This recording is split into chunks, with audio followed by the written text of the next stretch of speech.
Welcome in. You're listening to a daily editorial on the Cortland Economics Report. I'm Al Cortland. Appreciate you joining me. These are all originating this week from the Silver Summit over in Spokane, Washington. Big Al and Kathy have attended the Silver Summit every year for the past 9 years. We didn't go the first year simply because I didn't take them seriously. Boy, was that a mistake. I take them real seriously right now. This is one of the best conferences, in my opinion, out there. I would definitely put it in the category of being a boutique conference, but you know what?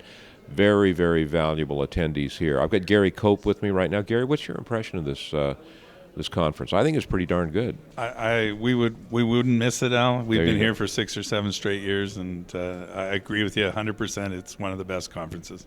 Absolutely no question about it. Okay, Big Al just bought stock, as I announced 3 days before I did it, in Orex Minerals.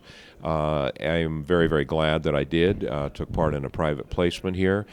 This is not, by the way, in any way, shape, or form a solicitation for that I would suggest that anybody else buy the stock. I'm just telling you what I did so you know that I am absolutely 100% not arm's length in this particular situation. Gary and I will be discussing Orex, Gary's other company, Orco Silver. I've also been an investor in Orco. The stock is sitting in one of our brokerage accounts in Portland, Oregon right now. We've been investors in Orco for probably 3 or 4 years. So don't construe this as being investment advice, because it's not. I'm pretty close to these guys. Gary's a personal friend.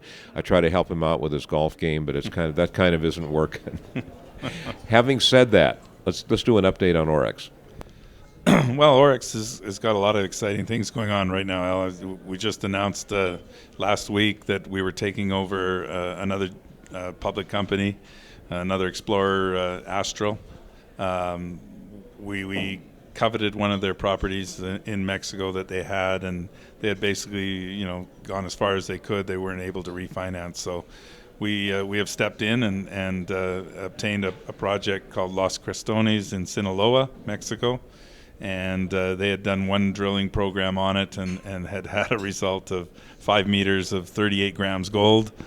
And we said we would love to take over this project. So and now you got that. That's in Orex, as well as our 2 flagship properties in Orex, which is our project in Sweden, northern Sweden, which we have a 43-101 with about 1,000,001 ounces open pittable at just over a gram, and our joint venture in Mexico, Caneto, which Fresnillo is drilling right now with 2 drills and drill results out very shortly.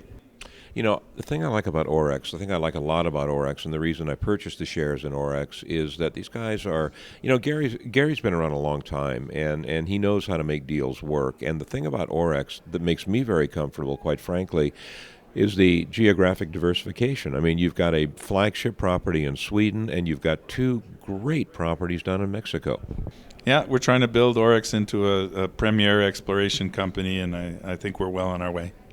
Now, you just closed a private placement. We did. How much money did you raise on that one? About $2.5 million. Okay, and so in terms of working capital, we're good for how long now? Well, we're good.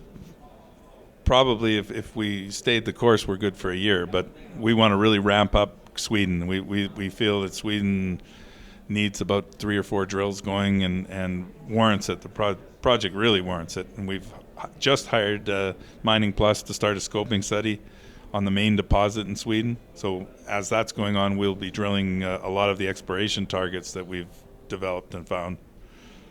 So how much drilling do you plan to do over the next, let's say, 8 months? Well, we would love to do probably 10,000 to 20,000 meters. To do that, we'd have to have 3 drills. We would have to refinance and do some more financing, which we're starting to look at now. Okay. Sweden is a very, very interesting part of the world. You don't have a lot of junior exploration companies involved over there. Real quick, why was Sweden important to you? Well, to be honest, it really never was. I mean, Sweden this project came to us right out of the blue. We ran into one of our European shareholders in Orco, and he had mentioned that there was this project available. And if we were interested, he could follow up and get us the information. We said, sure, why not? We'll look at, we're open to look at anything. And the more we looked, the more we liked it. And we ended up getting into a dialogue with Northland, who owned the project. And Northland had just raised $300 or $400 million and was putting iron ore mines into production in Sweden and Finland, and this was an asset they had that was basically just sitting on their books doing nothing. And in Sweden, if you don't work the ground, you lose it. And they were losing some of their concessions, so it was perfect timing for us to go in there and make what we considered a really good deal. There you have it. This guy doesn't sit on his hands. There's no question about that. Neither does Ben Whiting or the other folks involved in the company. I got to tell you, it's real. One of the things about this industry that makes it really fun for Big Al is, you get to know these guys. I've known Gary for 20, 25 years. You get to be friends. We're all one big family, for lack of better terms. And what a great place to be. Okay, again, not investment advice, point number one. Point number two, I own shares in Orex and I own shares in Orco. Point number three, they're sponsors on our website. If you want any information, click on the banner. Gary, thanks so much. Thanks, Al.